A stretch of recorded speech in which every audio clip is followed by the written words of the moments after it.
Okay, so my project is a sensor-based query system. Uh, it is basically a sensor management system on the layer which I am working on.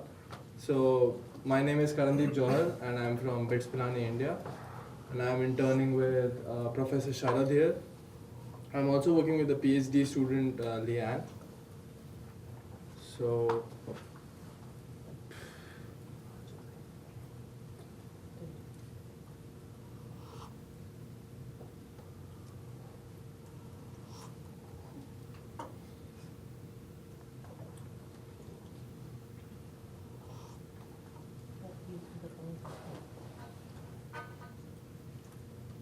okay, so this is the basic overview of my application. So there are sensors on the left. Uh, what we do with them is we store the data, we store and collect the data, and we perform analysis and transformations on them. And then our idea is to eventually use that data for end applications. So there is a lot of complexity in this overview as well. To give you an idea, the data can be the queries actually this flow of data can be both real time as well as offline. So suppose the end application requests data at that point of time, so the system has to support a real-time query as well as storing data and then giving the data back to the application. So the primary motivation of my project is the emergence of Internet of Things. So in today's world, there are sensors all around us. There are displays. There are various things which can interact with you. So there is a person right in the center, and you interact daily with all these devices, and the basic idea is to create and interlink all these devices in such a way that you get a seamless transition or what do you say appearance of an intelligence in the system. Uh, and the second motivation is of course for data acquisition and database creation purposes. So a lot of focus nowadays is on machine learning. So what machine learning primarily requires is a database. So what we hope to achieve here is acquire data from various sources and then package in a format which can then be used by applications for machine learning and data mining purposes. So the basic challenges in the project are, as with any big data application, is fourfold. First there is the huge volume of data which you need to collect from all of these sensors. So there is like terabytes and terabytes and petabytes of data coming in. So you need to be able to channel that, use that, and then as we're using different sensors, so we have a different variety of data also coming in. So to give you an idea, from a mobile phone, you can get images, you can get accelerometer readings, you can get GPS readings, you can get whole lot of different stuff. There's also a point about velocity of data. So the amount of data which is coming in at one point of time, and then there is an inherent uncertainty in the data. So as you're collecting it from sensors, the sensors may not actually note the correct reading at that point of time. So these are broadly the different challenges with the application. So where there are challenges, there are opportunities. So so what we can do as we are interacting with real world systems here, so what we can do is we can take help from and take cue from physical phenomena. So we already have some information about physical phenomena. So like a ninja won't teleport from one position to the other in a matter of 1 second. So what we can do is we can actually predict the position of the person and then use that uh, to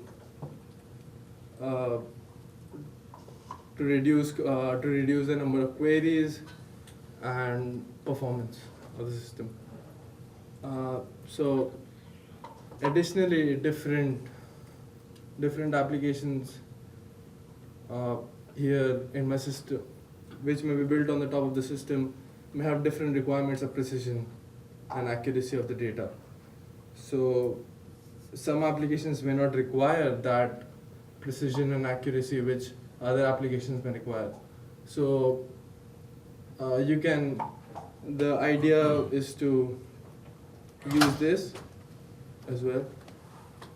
So the limitation of the existing systems here is they first of all do not scale to the rate of data being produced. They do not support real-time processing of in the time frame required for Internet of Things databases, or they just try to optimize computation over data already in storage. So what our system really does different from all of the other things in the market there is we propose an end-to-end system. So we optimize not only the computation on the data, we also optimize the acquisition of data. So the whole pipeline, we kind of want to speed up the whole pipeline here. So our approach to the system is we are a basic separation of concerns approach. So what we are building is basically a semantic layer where all the applications and end user applications which one can build will sit. It will model the physical world and the dynamic phenomena associated, like a person's location may change with time, so that's a dynamic attribute. Then there is the bottom layer, which I am working upon, is the sensor data management layer. So for the end application developer, he does not need to know the nitty-gritties of data acquisition and interacting with how you're getting the data. So that's our approach. So we are trying to model real-world relationships, and attributes may be dynamic or fixed. So, and then there are different sensors which may differ in the quality of observations they produce and differ in the cost of generating the observation. Then there is another opportunity of multi-query optimization and merging various requests at the top level. So suppose there are various applications at the top level. So they require some data. They require some data for their computation. So what we can do is we can merge those requests and in a way to reduce the cost. So we can also model the cost in a variety of ways here. So we can, as we are dealing with sensors, we can model them as a combination of privacy, network, time, and then we can do the multi-query optimization part. So this is the basic outlay of my system, as it is supposed to be. So that's on the top layer is the real world semantic layer. There's the query support layer, that is Lian's part, what she's working on. And then there's the bottom layer which I'm working on. So just to give you an idea of Lian's work, what she's doing is she's doing image processing on the data and to identify like who is the person and identifying what object this is. So that's her work. So this is In like 2 minutes, 2 minutes warning. yeah. Okay, so this is the overlay of the application. There's a server, there's a database, the Android client application and the Linux client application and the camera, and here sits the user.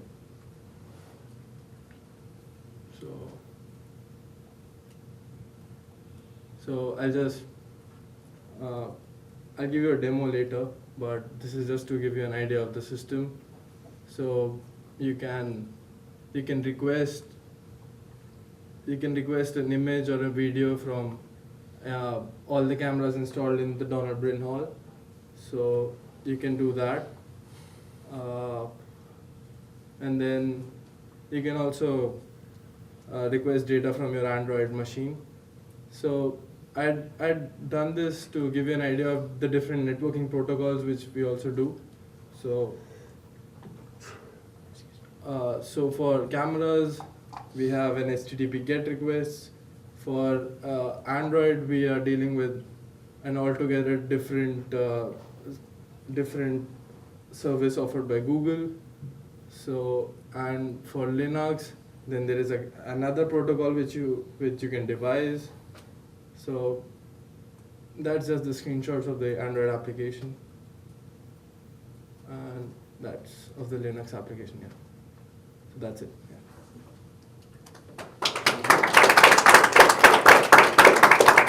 So one quick comment. So some of these projects, as we're hearing, is the termination and they are ending up, and I think in this case we are kind of midstream. Yeah. So hopefully there'll be a lot more advances and so on that will be there as well. So I think we'll get this mix of different types of presentations today. We have time for a couple of questions. Karandeep left us some time. So do you assume that the data always goes into storage? We store it additionally, means there can be two types of requests. Either you can program the system to store the data continuously, like periodically after like every hour it keeps on feeding the data to the database, or you can also do is you can send a request directly to the sensor, and then the sensor sends the data back, but you store all the data. Okay. Have you thought about an application where data is not stored and you're just streaming and there's so much of it that you can't store it? Yeah, eventually when the project gets big, you get all those considerations, but right now I don't have that much data to worry about it. What you'll do is you'll launch an automatic compression technique and so on. So if the multi-user application, the sensor stream stuff, I think it's too highly overrated. Like a large number of applications, and they're kind of trying to do long-term applications as well as short-term applications, do require some level of storage. Now, the point being, how do you store it? That's a good question. Like you clearly cannot store the raw form of data in its entirety.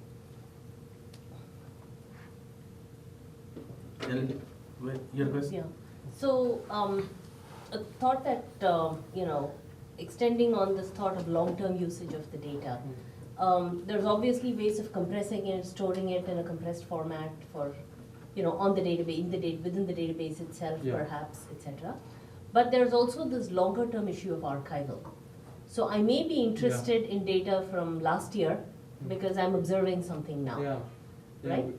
We need to implement that part as well for the database. And so what to give you an idea of what we're thinking in this line is, so we are trying to compress the older data, but in the sense it gets the glimpse of the data which is older.